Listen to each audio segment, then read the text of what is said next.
Here we go. Really quick podcast. 1 minute and 18-second podcast. No. We are recording. Hello, everyone. Oh, hello, everyone. Welcome back to the there's no name for the podcast yet. There is in real life, but not in the real time of us recording this. We don't know what it's called yet. We also don't know our names. My name's James. Do you know your name? My name's James. Your name's Brian. Brian is my name's. Brian James. James. Nice to meet you, James. Hi, I'm Brian. Here, let's left-handed handshake. We're shaking? Yeah. You can't see it? No, but it's here. Can they hear it? A little bit, I think. This is the podcast. Oh, shit, I have 9 seconds. This is the podcast going through going through the entire DC animated universe in Airdate order to experience it the way human beings experienced the DCAU as it happened back in the old times of the 1990s and early 2000s eventually. But, we'll get there. Brian has never seen any of these episodes except the 4 that he's now seen. And I have seen all of them countless times. So, what? I'm sure you could count. I could count some of the episodes. Others I couldn't tell you how many. I can't tell you how many times I've seen the Batman Mask of the Phantasm movie that we will get to.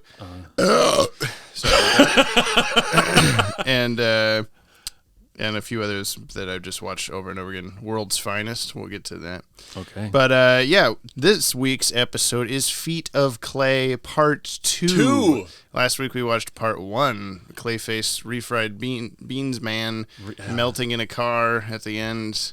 Oh no, what's happened to you? Refried beans and teeth. And Dream of Beans. Dream of Beans. Yeah. So is this Dream of Beans Part 2? This is Dreams in Beansness.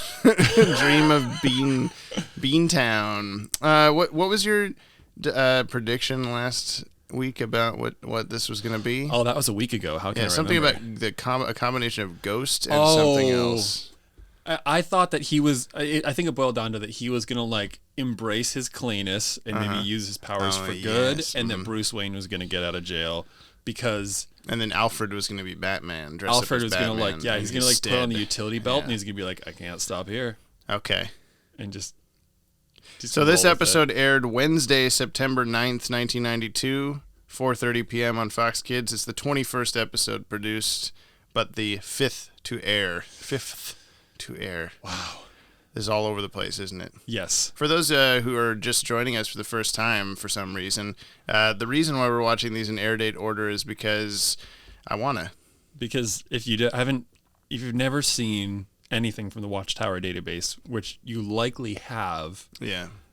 James is a sucker for detail. And I think this is about as detail-oriented as we can get, is not just watching and pulling out trivia and doing cool things, but, watching it in the torturous Airdate order, which doesn't necessarily make as much sense as watching it I want Brian to see it as if he is a child living through the 90s watching Batman the Animated Series. I'm basically a child. You would have been a 10-year-old when this... No. Yes. 8. Yeah, okay, yeah, when the show... Well, I was close enough, dude. You acted I wasn't 10. I wasn't 10. I was 8. Come on, that's it. When you're 8 and you're hanging out with a 10-year-old, that's a big deal. That's true, yeah. You really rose in the ranks. I'm still playing Dungeons and Dragons. I'm still my character a little bit. That's what we were just doing right before this. But okay, we're going to go and watch Feet of Clay Part 2. We'll come back. We'll discuss it. We'll talk about how Brian's predictions went. 100% accurately, and then we'll place it on our top 10 lists around other episodes that we've watched already. And we'll see, they Feet of Clay Part 1, they let us down. They didn't have any of that crazy light depth thing that they were. Yeah. That's not a thing. That we're really trying to make this a thing. Yeah, the light wraps. Oh, they used light interestingly in this episode. Okay, we'll see you guys in just a wee little bit. I'll miss you so much. Mother of mercy. It looks just like Bruce Wayne.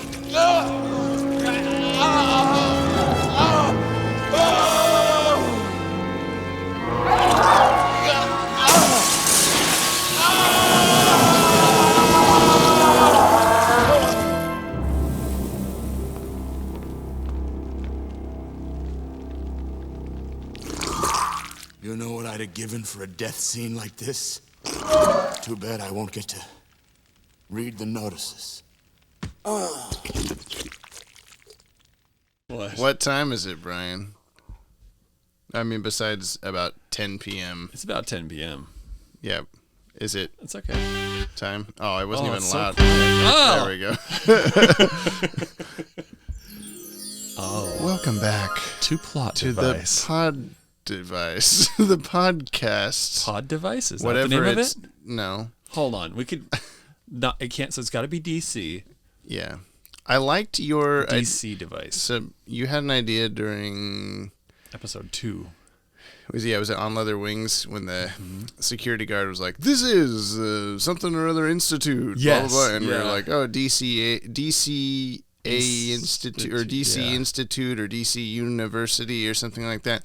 I like that thought process of it being educational, but it also feels like it should be like the most educational about the DCAU podcast ever. Like you learn literally everything about every episode, and it's like that's not quite what it is. It's my education. yeah, you're learning It's my everything. exposure.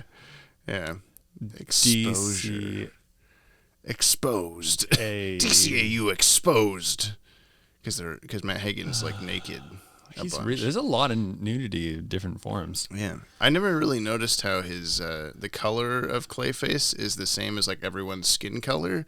Yeah. So he's not like, my eyes are trained to be like, oh, that's like whatever color they're using for like a clay or like a mud kind of color. But no, it's like he's skin. It's pretty gross. Big lumpy skin. Ooh, yeah, big lumpy skin. Well, but isn't this Dream of Beans Part 2? Yeah, I think Big so. lumpy skin is the subtitle. Yeah, that could work. I'm okay with that one. Okay, so tell me what happens in Feet of Clay Part 2. Okay, Feet of Clay Part 2. I have to admit, these are starting to like Blend a little Blend a bit. little Yeah, bit? we've watched 5 Yeah. episodes today. and did some more nerding. Okay. Yeah. This episode started... Oh, it basically started with Bruce Wayne getting out of jail. Yeah, immediately. Yeah, he was just like What's going to get in the happen to car. Bruce Wayne? How's he going to get out of jail? Alfred's going to have to be Batman. He just gets out of jail. yeah, and he's then like, I'm a rich guy. the reporters are like, "What was it like to be in jail?" And he just doesn't say anything. Worst reporters ever. And then, Did where's they it go from feed there? you? What kind of food did they feed you? Was it Salisbury steak? Did you drop the soap? Yeah. Thank you. Half of one. What happened? I mean, he jumped out of the car as Batman. Clayface was in his trailer. Oh, that's being mad. right. Okay, Yeah. so Clayboy was in his trailer, and he was being Crap all face, sorts you of thought he mad. said? Crap face. Yeah, you thought he said crab face. Come on, I'm Crab Claws. And his little stand-in buddy there was like, "You could do all the things," and he like accidentally started changing. He was like looking at the pictures of himself in his old roles, and he just started changing like a reflex. And then he was like, "You didn't even mold your face. Yeah, you have and- to touch yourself and- this and time. and You just do it." Clayface was all like, "Yeah, maybe I can do this," and then he's like, just gives up immediately. He's like, "No, it's too hard. I can't. The old me is dead. Now I'm this guy," and he destroys then 2 shit. minutes later, he And then 2 minutes later, convincingly they disguises himself as a doctor and then a security guard and then yeah, he just had a poor me moment, and he's like, "Oh, maybe I should have not said that stuff. That wasn't real." And then he goes into the hospital, and Batman is like threatening Germ Dude with germs, but which turns out it's just seawater, so he's not actually threatening him with germs. He's just threatening him with Batman's a seawater. clever Oh, he's piece so of clever. shit. He's like Yeah. punching the wall. And then before he can like finish his dissertation, Claybody comes in and like roof strangles him, and Batman like faints. he bends his little ears. He bends the bat ears on Bends the bat ceiling. ears. Yeah, wow.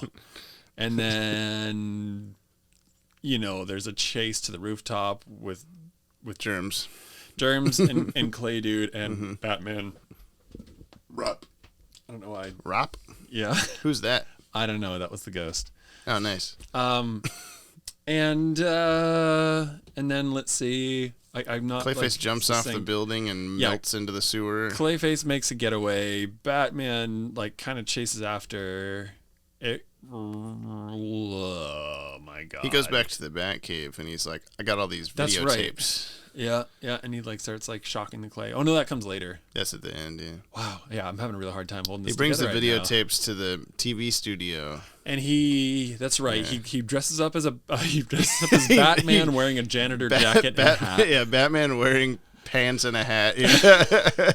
Nobody look at me any harder for 2 seconds. And like goes into this back room loaded with TVs, seemingly knows what's going on. Nobody's and, back like, there. Cues up all of his like all of Clay dude's past faces on these TVs. And then like the battle happens to go into there. Yeah, Batman happens to turn out. Yeah, he like pushes all these buttons and then all these his past roles come up and Clayman is like, oh, I can't do it. It's too much. Oh, my faces. You must stop. And he like starts rapidly changing in some really cool animation. Played by Jimmy Stewart. Oh, my faces. I can't do it. Oh, Batman. Oh, jeez. What are you doing? And then, yeah, he like more or less self-destructs. And they're like, oh, I guess that's the end of it. And then Batman's like, no, it was too simple. And if you tase this lump. Yeah, he's like tasing a lump of clay back in the Bat Cave. And the clay is like doing those like Nickelodeon logos and like modern art pieces. One of them actually I'm pretty sure it was a modern art piece, but I can't remember what that piece is. Yeah. And he's like, yeah, it was probably a ruse. I don't know what voice this is. This is not Batman. It's Kevin Conroy. He's sitting right here in front of me. Kevin Conroy. That's amazing. Like Kevin Conroy impression, apparently. Thank you. And I actually changed my face too. Yeah, you look. I don't know if you Batman. saw that on the podcast. You looked like Kevin Conroy, like you were Clayface there for a second. Yeah, I was putting all this funky shit on my face, and I could just. It looks just like Kevin Conroy. He must have been like, I think that's the security. The like 3 police officers run in there. Oh, and just immediately like, we figured it out. Yeah, they see a monster vaguely look like Bruce Wayne in for a pure agony for 2 seconds and go, that must have been Bruce. The real Bruce Wayne must not have done any crimes. It was this ball of dirt. That definitely had like the emotional fortitude at the end of a Scooby-Doo episode. Yeah. It's like, and we'll pull off this mask. It was that guy all along. Roll the credits. Yeah. Bruce Wayne. And then, yeah, it ends in this epic, like, the Clayman's body double is like, I'll see you later, buddy. And like, he like goes to fuck off. Still played by, Kevin Conroy? No. Old white. Old white mustache man. Old white mustache man. No, I don't think he has that whistle, does he? Nah. I'm sorry. He does now. He does now. That's pretty good. The timbre of your voice matches well. Yeah. I'm a Clay voice. What can I say? Yeah. I'm Clay. I'm crap voice. I'm feeling like it now. I feel crap like for voices. Yeah, and then so it turns out that like Clay Buddy turns himself into a woman and like actually snuck out, so he doesn't he doesn't actually get caught. He's out in the world playing a woman. He's gonna come back flawlessly. Probably, yeah. Let's see what TV Guide said. Do you want to bet that they ruined the whole episode for anyone reading about it? I would bet you one of those lemon poppy seed muffins. Oh man, you mean the fidget spinners that surround us at all times? No. There's a poppy. Oh, it is a fidget spinner. There's a puppy. I thought it was a lemon poppy seed muffin, but it was in fact a fidget spinner. Yeah, I see how you could get those confused. Clayface learns that Daggett is going to appear on TV to hype his new product, the same chemical that was his downfall, as a skin conditioner. After a skirmish with Batman in Lucius Fox's hospital room, Clayface takes the disguise of a woman and joins the audience of Summer Gleason's show. Batman is there, however, and a free-for-all in the Galaxy Broadcasting building results. Batman eventually defeats Clayface by zapping him with an electric current. He doesn't really zap him. Clayface zaps himself. Clayface supposedly dies. However, subsequent experiments in the Batcave with a fragment of Clayface's clay-like substance shows that electricity has no effect on it. Clayface was first and foremost an actor, after all, and his death scene was played so convincingly that it fooled even Batman. So they're not giving a synopsis; they are giving a summation. Yeah, I mean they're giving a synopsis in terms of here's exactly what happens in the episode. Okay, so it's not not any like sort of like eventually when we get to like Justice League and stuff and Batman Beyond, these are like teases, like little like 2-sentence like yeah, okay. the aliens show up, but will the Justice League be strong enough to stop them? Kind of a thing. Yeah, that's what I'm used to. Yeah, instead of like, and then they defeat the aliens by doing this exact thing.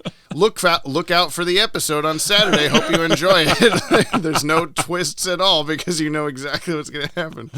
Yeah. We talked about the directors and the story and all that stuff. This one was directed by Kevin Altieri instead of the last one, Dick Seabass. By Dick Seabass. Yeah. Oh, I was going to say it. What was it? Dick Seabass. Yeah, there you go. Kevin Conroy as Batman, Ephraim Zimbalist Jr. as Alfred, Ed Asner as Roland Daggett, Ed Begley Jr. as Germs. Wait. Give me a big reveal when it comes to Clayface, because I have some thoughts. Okay, Mary Devon as Summer Gleason, Dick Gautier as Teddy, Brock Peters as Lucius Fox, and Clayface was played by... Mark Hamill. No. Ephraim... No. You know this. Do I? Ron Perlman. Oh my God, we said that last episode. What did you think it was? You said I have some thoughts or something just now. Like as if you're like, okay, I guess he has some insight on Ron Perlman that he didn't say already. We've been at this all day, folks. I'm officially losing it. And I didn't know that until this very moment. I'm like, what were you going to say? What was your... I just wanted to guess like ridiculous actors. Oh. I completely forgot that I knew it already. Knew? Yeah. Wow. Yeah, for sure. The animation in this episode was way better than part one. It was really I good. had a guess that it was going to be, because last episode I think it was kind of... What are you doing right there? Trying to get my glasses in a better spot. Do you need glasses right now? Yeah, I can see that you look like Kevin Conroy just fine. So I don't need them really. They went back, last episode went back and forth between like the bad animation or one of the worser animation studios and the better ones. And this one, I think the whole episode was the Cowboy Bebop people probably. It felt like it anyway. It was a very smooth, very well-paced, very, like, the action was really good. All of Clayface's transformations were really impressive. Especially when he was rapid-fire transforming. He had this, like, almost like, it reminded me of, like, wave breaks on the ocean, like, in the wind, when the wind blows the cresting wave backwards. And there was just this, like, I mean, it's matter very flying anime up off of him. inspired. Yeah, it was super anime, which is really... It's something that I don't know. Maybe I would have picked it up if I was watching it on my own. But as we're sitting here, like going through like the details of it, that's really been grabbing me. Yeah, I mean that's what I look at, or what I like obviously look at, but what I gravitate to in all of these is the visuals. And so I think that this episode isn't like extremely strong in the story, but if it had been animated by a different company, it might not, like, even just down to the part of Batman, like, punching the wall in the closet full of germs. That was with intense. Germs was like, yeah, like, the very dramatic angles, very low angles as Germs is crouching beneath the little shelf where the can's going to fall off any second. Yeah, like, oh my God, yeah. And Batman's also always, like, above him, looking down at him and all this stuff. It's very moodily lit and stuff. Versus, you know, if that maybe had been animated by a different company, maybe they wouldn't have done it quite as well or been as dramatic with it or whatever. So I'm glad it's episodes like this, and I'm glad that the better studios get these ones where, like, I don't want to know what the, you know, final Clayface transformation flurry thing would have looked like, or even just Clayface at all by a different animation studio, because just him slurping down into the drain, or even just moving around and blasting his arms all over the place and all this stuff is like just so fluid and nice looking. I love that scene where he was like, as you said, slurping down into the drain, and like his face kind of remained. So everything else his face passed kind of by him, isolated, and then the rest of him, and then his and it didn't look. It was just really whoever was doing that knows what they're doing, kind of a deal. Yeah. Sound design as well. Something I noticed when he was like punching, but when he was like punching the wall and like the glasses rattling, there was like really, really good sound design in this episode, where it was one of those, if I wasn't nitpicking it on every aspect that I could possibly fathom this late in the day, I might have missed it, but it was just so good. The music last in part one was, I noticed like that whole Batwing scene, there's just no music until he's got the car in the air, and then the music suddenly comes in, and it felt kind of just dead and weird, and it didn't help with the very slow pacing of the Batwing flying around and the TIE fighter sound. They Yeah. really wanted to highlight those TIE fighter sounds. But then in this one, it was still used kind of sparingly, but in like the right moments. Other than I thought it was a little bit silly that Batman, anytime he appears, boom, boom, boom, boom, like, oh, it's Batman. Oh, did you expect it to be Batman? You know, it was like this heroic thing, but it happened like 4 times in the episode. Like, yes, I know it's Batman or It's whatever. gonna be But Alfred one of these times. yeah. Just to throw you off. I brought you the newspaper, sir. Yeah. Let's talk about some trivia. Oh, this give one it was to me. nominated for a Daytime Emmy. It did not win. For Outstanding Music Direction and Composition, it lost out to Tiny Toon Adventures. Do you remember this show? Oh my god. Why? I don't know. I'm pretty sure it was either this instance or another one. There's a Bruce Timm drawing where it's just Buster Bunny from Tiny Toons on stage in the background, like accepting the Emmy in like a tuxedo, and then some woman leading Batman off the stage going like, "You'll get your time" or whatever. He's like crying.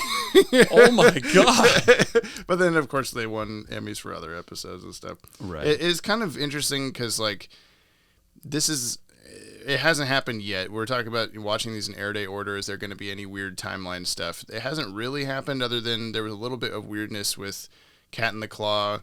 Commissioner Gordon just talks to Batman in the alleyway like they're friends, but then the next episode, all the police are like hunting Batman down and stuff like that. Oh yeah. That could still be kind of up in the air. Maybe Gordon is just like pretending for the sake of being a police officer or something, you know, or pretending to be against Batman for his own reputation or something. But eventually we will see an episode where there is a poster for Matt Hagen's upcoming movie. That obviously that episode would take place before the one we just watched, but it's kind of like a background movie poster. Like you're not gonna like really grab onto it necessarily, but it's just kind of one of those like that'll stick out to me anyway as like that doesn't make any sense or whatever.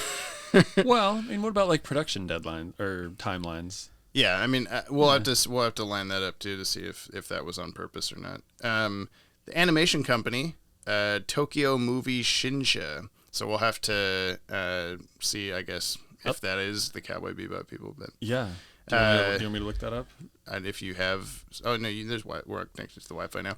Wi-Fi now. Tokyo. What'd you say? Tokyo Movie Shinsha, Shinsha. But the little trivia bit is apparently Warner Brothers gave them a color palette to use in the episode, but they just ignored it and used their own color palette. They're like, nope, we're gonna do our thing. But Bruce Timm and co. liked that color palette better than the one that they gave them, and then so they just let them do that, and then kept allowing them to do that on future episodes after that. That's awesome. It probably helps, like, I don't know, just down to like facial expressions and stuff in this. There's an opening scene where Ed Asner's character Roland Daggett is like walking across the like chemical plant little bridge, you know. Yeah, that was cool. There was there's some interesting light there. Yeah, that's true. But I don't think it was bending around. No, not exactly. Although we could count like all of Clayface's kind of freaky transformations at the end, probably, of being. Are you looking up shows that were produced by Tokyo Movie Shinsha? I am, and I'm really surprised with what I'm coming up with. Yeah, there's a lot of anime, but there's a lot of. I don't recognize half of it. It's all in really weird orders. I'm not actually seeing. I'm not seeing Cowboy Bebop, but what I am seeing. I mean, they had something to do with Parasite, which is crazy. What a great film that is. They had something to do with Akira. Ooh, there are a handful of Akira homages in the DCAU that we will come up on. What? So yeah. maybe they did. Maybe they didn't do Cowboy Bebop. I'll try to look that up later. But either way, really good job. Great job.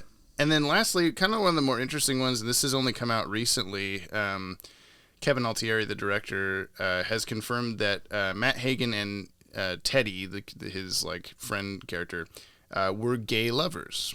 They were coded to be like, you know, in a relationship, but they could not say in the show because it's the 90s, it's a kids channel and all this stuff. But get over it, 90s. Yeah, I know. But like, it wasn't very noticeable in part 1, which is why I didn't bring it up then, because they're just kind of like, partners on the set of the movie. There's definitely a codependent thing going on in this episode. And this one, there's like a shot of like Teddy's like grabs his arm and like, or what does he say? He's like, you can still do it. Like, we can still do it, or something like that. And he like bringing him dinner. They're like living in the same apartment, kind of a deal. Wow. Yeah. So yeah, that was definitely a thing. But yeah, the episode serves as sort of a mild allegory for the AIDS crisis. And they had to be like super subtle for 90s censors. So yeah, so the whole thing is like a really interesting, like, it's almost makes me want to watch them again to look for that stuff. We're not gonna, but yeah, it's a very interesting like thing to do. There's a handful of other episodes of this show and Superman that are like either allegories for the trans experience or more, stuff like that, where it's like they can't just do it, so they have to be like, it's a wacky supervillain that has similar metaphors for what we're talking about. That's problematic, and I at first I was gonna like applaud them for not going straight to like the like hyper effeminate, male stereotype, gay guy. He's wearing a purple shirt the whole time, so, Right, yeah. So maybe there's like some of that, like those old tropes, but I also imagine that they probably just couldn't get away with that. Like, that would be too much, right? Yeah. Well, I mean, yeah, we're by the time that anyone's listening to this, we've already put out the episode a couple months ago, probably. But this coming Sunday, as of this recording, we're putting out a Pride Month video where Maddie is talking about, he brings this up in this episode in line with all the censorship stuff, that like not only is Clayface like a struggling actor, something that is kind of beyond like children's understanding, in a professional setting or whatever, but he's had this horrible accident, and he's dealing with all of this like supervillain kind of trauma, but then to also pile on that he's gay would have just even if they could have done it, probably would have been too much for the episode and for the time, maybe, of like, I don't know. It kind of feels like it would have. I don't think it would have felt like superfluous or like just too on the nose or anything, but it might have been like, it might have made the episode like, okay, it's about that. It's not about Clayface. I don't know. You kind of get what I'm saying a little bit. It would have been really cool to actually see if they could do like, or just, I mean, you're friends with Bruce Timm, right? Like, maybe we could get them to put together like a pickup episode that's just like behind the scenes, like what their everyday life was together. I feel like you must be at this point anyway, right? Yeah, by the time this episode comes out, we're besties. But yeah. So yeah, that was Frida Clay Part 2. Did you have anything else that came to mind? I mean, Clayface, cackling away at the end kind of alludes to, he'll probably be back. I suspect every villain that we meet, except for maybe Red Claw, White Claw, yeah, is probably going to make a comeback. Mm-hmm. Yeah, I mean, obviously Catwoman has to come back in Part 2, right? Catwoman's going to come back. I still don't really see her as much of like a villain. And it's actually really interesting because Batman being the anti-hero, something that I've kind of like understood for a good while now. It's funny that like a lot of the villains are kind of like anti-villains, if I may. Mr. Freeze really doesn't, like, he just wants to help his wife. Clayface was just trying to be a good actor, but doing it the wrong way. Catwoman just like stealing things. Well, but for the reason that she wanted to like make this animal sanctuary. Habitat. Right? None of these none of these bad guys are like inherently really bad guys. Like in another light, they could all be heroes. Yeah, I mean, they just went about it the wrong way, kind of a deal.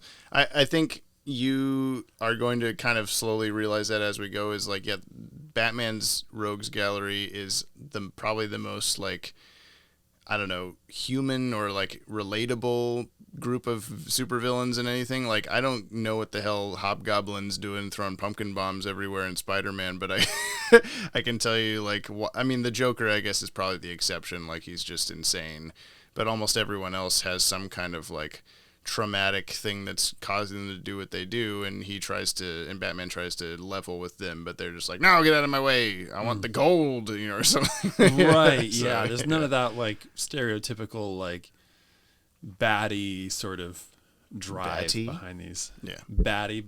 Yeah. Batty. I had to look up what the next episode we're going to watch is on my spreadsheet, because I didn't actually write down any of the information for it, since we're not watching it in this sitting here. Yes. It's called It's Never Too Late. This aired again the next day, Thursday, September 10th, 1992. What episode number is it? It is the 11th produced episode, but the 6th aired. Yeah. It's Never Too Late. Mm-hmm. And I will say, this one is where we're like, this is an episode where we're not focusing on any colorful supervillain. Oh. It's a more grounded story, I guess. Okay. So you'll find out, I suppose. What's your prediction of what happens? I know it's very vague title, so. Well, with the little hints that you've given me, and since we haven't had the Batman backstory yet, what is that sound? Did you hear that sound? No. Did I hear that sound? I don't know. Okay, good. Did our dear listener hear that sound? That sound. It sounds like... You know what that sound means, because I don't. It's the plot device sound. Plot device. Plot device. Plot device. What happens in It's Never Too Late? Oh, wow.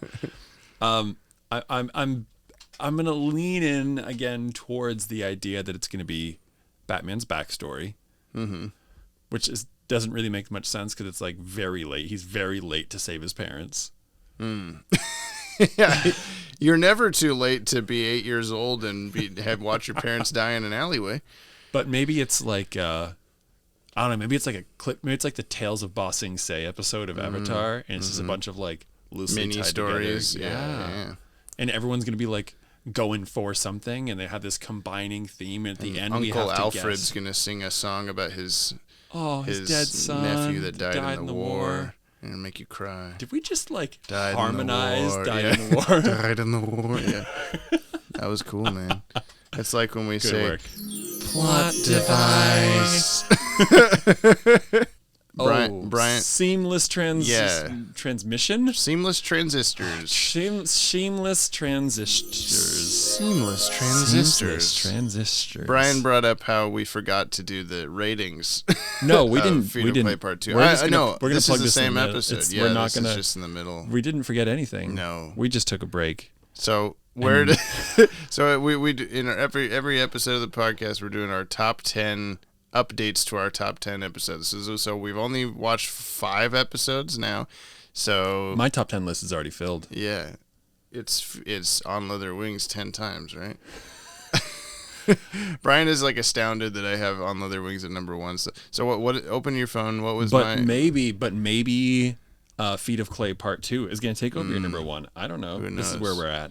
Yeah, so we had them on a chalkboard, but rearranging them on a chalkboard is proving to be immediately frustrating and stupid. So Digital's better sometimes. yeah, so my top 4 at the moment has been number 4, Cat in the Claw Part 1, number 3, Feet of Clay Part 1, number 2, Heart of Ice, number 1, On Leather Wings. And then you have...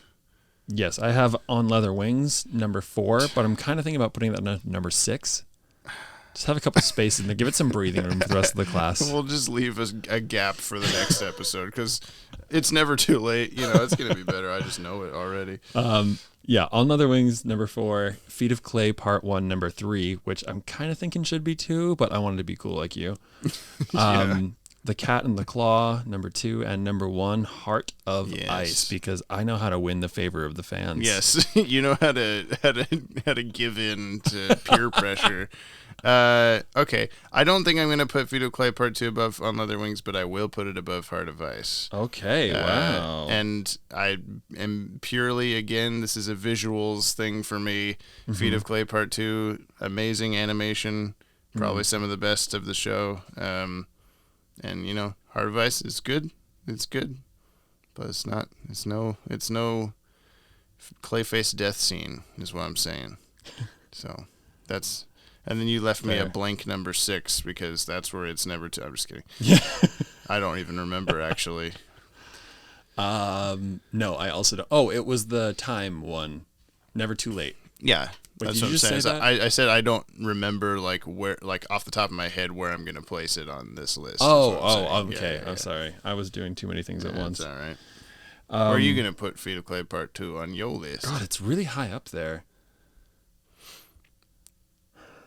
I mean, do you also? We're taking many things into consideration: animation, story, just general effect. You know, For me, story is a really big driving Yeah. factor.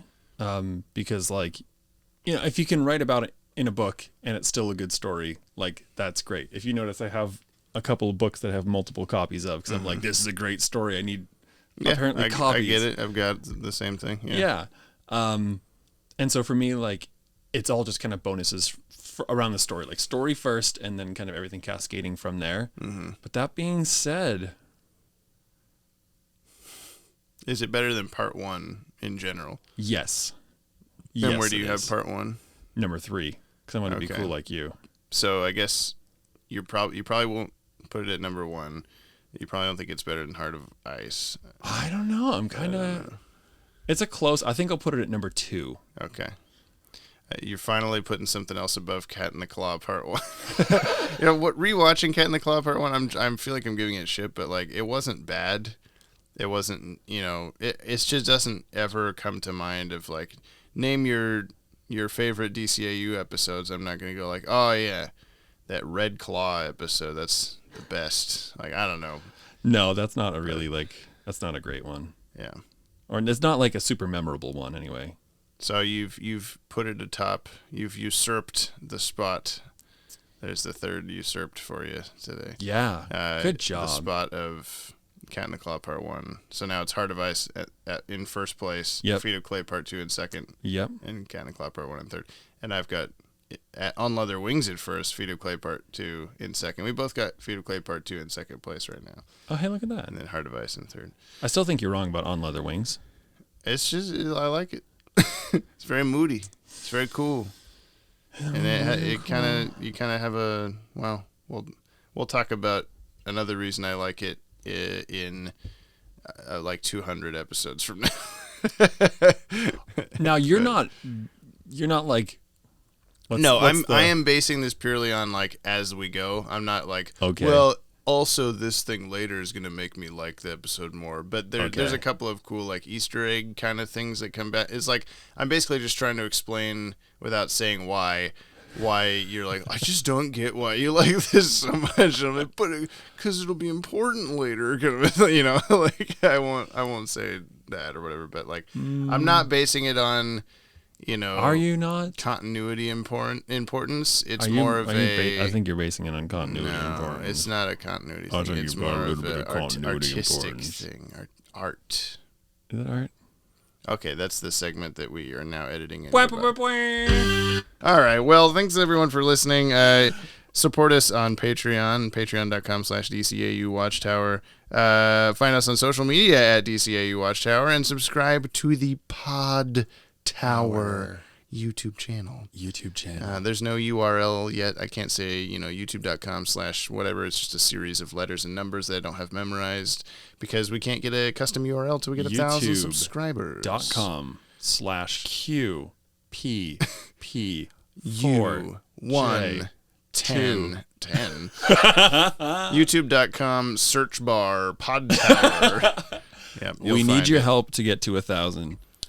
Are you having fun so far? We're 5 episodes in. We got like hundreds to go. I'm having a blast, and I feel like this is a great way to spend a day. Yeah, it's been fun. Considering like the monotony that we have subjected ourselves to, and like Yeah. 12 to 16-hour periods. Yeah, for the This movie. this is great. Yeah. I'm really enjoying this. Well, I and- hope the people listen. I hope the listener. I hope the listener is finding us entertaining. I would love to. I know that this is episode 5. Yeah. I said it in like episode 3, maybe. I don't know. It would be cool to have some feedback and hear what people are like enjoying. People have suggestions for like games Yes. for us to play or things for us to do, interact in some way, shape, or form. I think that would be great for me. Yeah, I was thinking earlier, like, oh, is it too late to start, doing like different segments of the show that we haven't been doing? We're already 5 episodes in, like, yet we have hundreds to go. So Yeah, I think we can try things. And Yeah. also, like, I guess this is an off. Maybe we'll just talk about it afterwards. Uh-huh. We'll keep them in suspense. Wow, what a tease you just did. I'm telling you, I am I have all to about poop my cliffhangers. pretty bad, so we should Oh. wrap this up. Wow. Okay. I have to poop pretty bad. Toilet Town. Population Jamie. That's me. I hope you enjoyed the podcast. You can email us at podcast@watchtowerdatabase.com. That'll get me and Bri some text from you that I think will probably have to be like, if you do email us, and if you emailed us by episode 2 or something, and you're like, well, it's been 3 more episodes and they haven't said my thing yet. We're going to get to 'cause, all of yeah, that in episode 6. Yeah, and then we'll read like 10 then and none for another 5 episodes. So yeah. We need like Something live like that. updates. Yeah. Hopefully we can get this going where if we're in the middle of a podcast, we get an email, we could be like, God, put that in. Yeah, exactly. Punch it in, Yep. buddy. Yep. So, okay, you can join us yeah. for It's Never Too Late next week. It's never too late to start listening to whatever this podcast is called that we will figure out by next time. Next Time. Yeah. See you later, everybody. Have a good day. Thank you so much for listening. We appreciate you. A death scene so real, it fooled us all.